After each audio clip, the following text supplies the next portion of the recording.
Every few years, there is a new buzzword in the technology space that is on everybody's lips, everybody's tongue. Everybody wants to talk about this new kind of technology that's going to completely change everything in that space.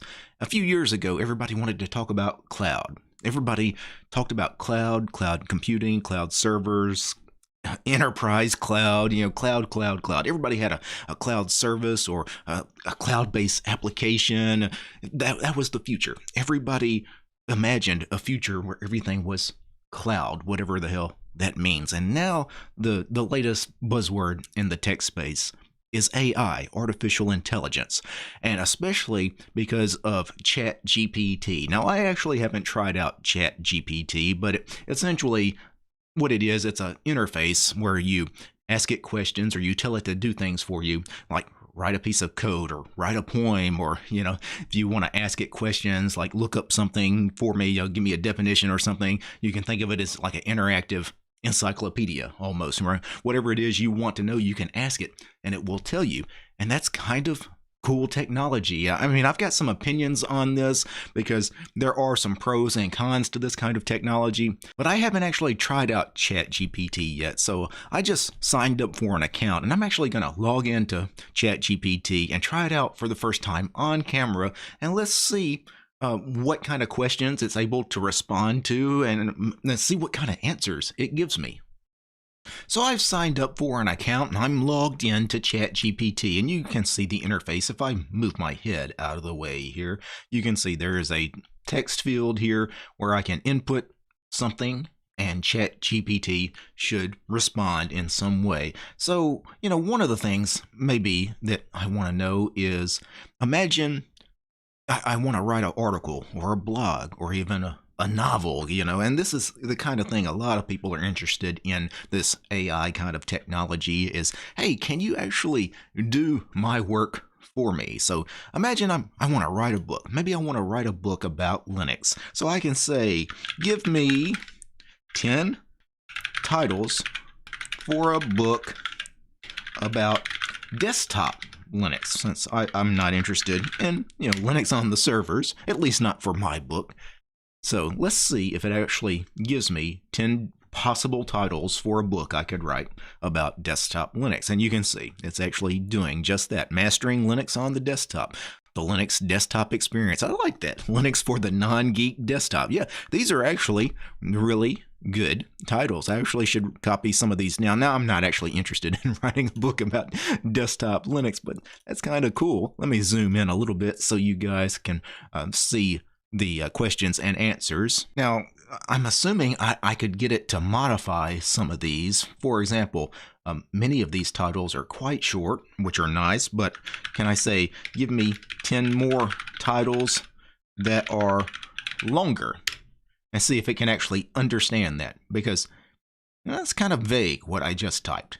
Yeah, it understood that sentence perfectly. It understood that I wanted 10 more titles that were longer in length, So that's, pretty smart. Already, I can say I'm pretty impressed that it was able to handle that request. And let me just enter something that would be the kind of thing maybe you would enter in something like Google, for example. Give me 5 words that rhyme with, and let me think of a word that, has some words that could actually rhyme with it. I don't know. Pizza. Let's see if it actually gives me some decent answers here. Yeah. Are those real words? I'm not familiar with any of those words. So yeah, those could be real words, but at least in the English language, I'm not familiar with those. Are those words English? Again, kind of vague. No, those words are not commonly used in English. Okay. And it actually tells me what the words are. Wow. Now, that is very smart. This is the kind of response you definitely couldn't get like from a search engine. You can actually tell. It actually has to kind of interpret what I'm asking in a much more intelligent way than the kinds of things you typically ask Google or Bing or whatever search engine you happen to use. Now, that's nice that, it gives us facts and things like that, or it can help us create, I guess, titles or even, actual articles or books or works of art, I guess. But let's ask it something that's more of an opinionated kind of question. For example, why is Linux better than Windows? And yes, I'm trying to trip it up. It's kind of a trick question, right? Since there is no objective answer to this question, as the superiority of one operating system over the other depends on individual needs and preferences. However, some of the reasons why people might prefer Linux, okay, so it actually tells me why people could choose Linux over Windows, some of the reasons why some people find Linux better than Windows. So, very smart answer. I will say that is a very level-headed and well-reasoned response that it gave. Actually, a lengthy response. That's good stuff right there. Is Richard Stallman crazy? Again, just a random question just to see if I can trip it up in any way. It says, as a language model, I do not have opinions or emotions, but I can tell you that Richard Stallman is a controversial figure. Whether someone views Stallman as crazy or not is a subjective matter. Very cool. Very cool. Let's see if it can actually do any programming. Can you give me an example of a for loop in Bash? Certainly. Okay. Well, I thought that might be a tricky question too, but it looks like it's going to actually come up with one. Yeah. Pretty standard for loop in Bash scripting. And it's going to actually, it's not just going to give us the code, it's going to actually give us a description of what the code does. Ah, that was very cool, because when I asked for an example, I really just thought it would give us the example code. I didn't actually expect it to give us all of this extra information as well. I think one last question I want to ask it, just to put this thing to the test, is AI dangerous to the human race? Let's see if it takes some kind of personal offense to that question.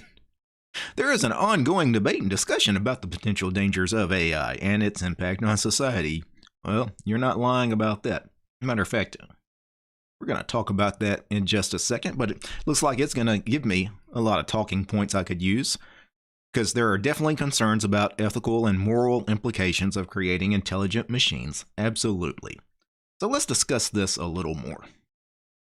Well, now that I've tried out ChatGPT, I can say I'm actually pleasantly surprised with the responses I got from this thing, because I asked it, in some cases, purposely vague questions, or I tried to...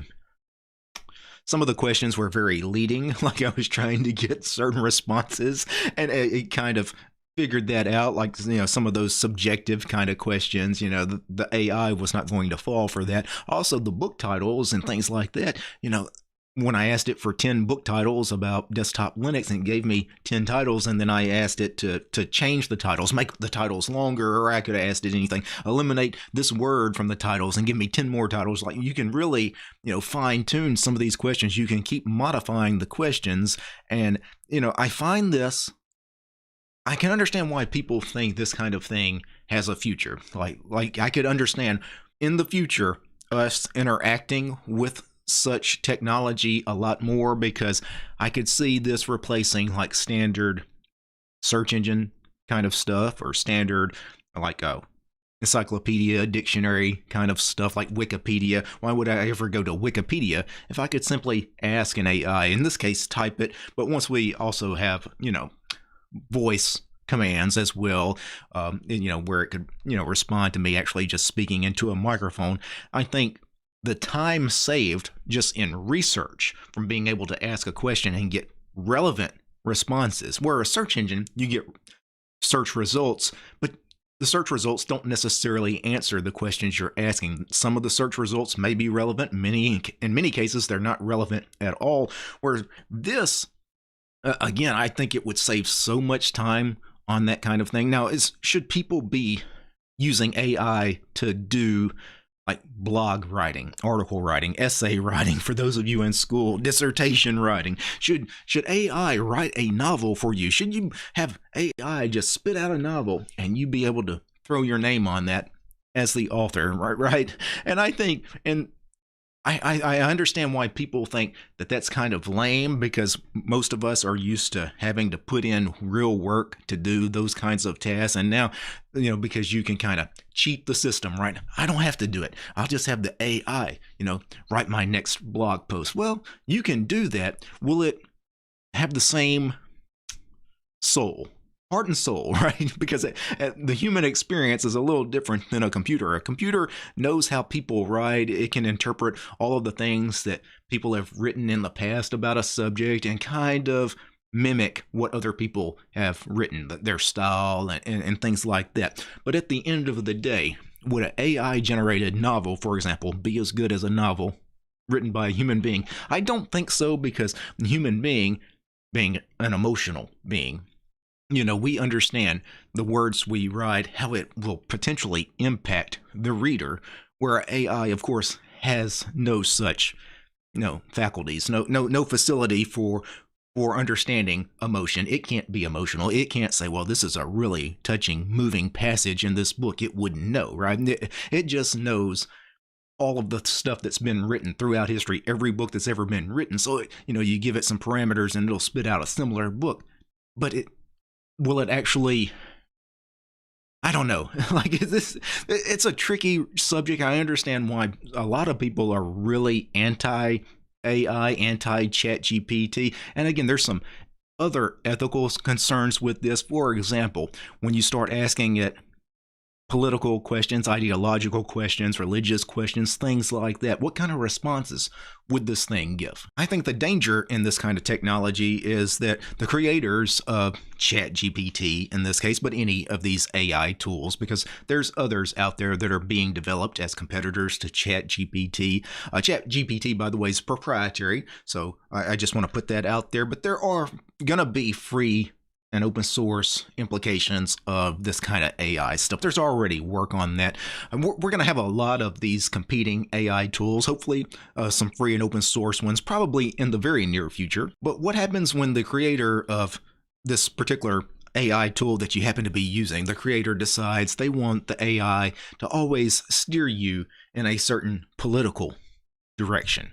Right? Or they want to censor certain things. And this would be a very serious issue, especially in certain countries. Think about the way Google has to censor its search results in a country like China, right? Would AI also have to censor its responses for the Chinese population, or, based on geolocation? If you are asking ChatGPT a question in China, would it give a different response to the question than it would to somebody asking it in the United States? And for me, I think ultimately these kinds of AI tools, they need to be able to be adapted by the user, right? I want my AI tool to understand who I am, my particular ideology and worldview. I want them, for example, if I ask the AI questions about free software versus proprietary software, it needs to know what kind of views I already have on the subject to give me appropriate answers, right? Because somebody like me, a free software zealot, asking questions about free software versus proprietary software,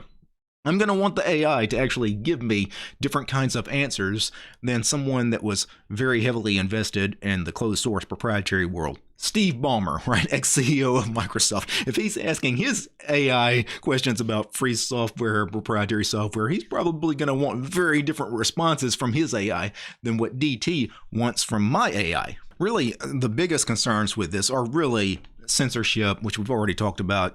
Certainly certain nations are not going to like this particular kind of technology because they don't want free information to be freely available to everyone in the world, right? That's a very harmful and negative thing to certain kinds of governments and political systems. But also, even in, I guess, what we would consider the free world, censorship is a big deal. Because what if I ask the AI questions about really sensitive topics, such as certain, hate groups, or incest, rape, molestation, right? What if I talked about child slavery and, topics that are very dark and, the dark recesses of humanity? Would the AI or would the person that created the AI want to censor certain kinds of information about those topics? Or, it's a tricky thing, right? It's like, am I actually going to be able to ask the AI anything and get a response about anything? Or should the AI actually hold back a little bit? Like if I ask the AI how to build me a nuclear weapon, would it actually give me schematics, right?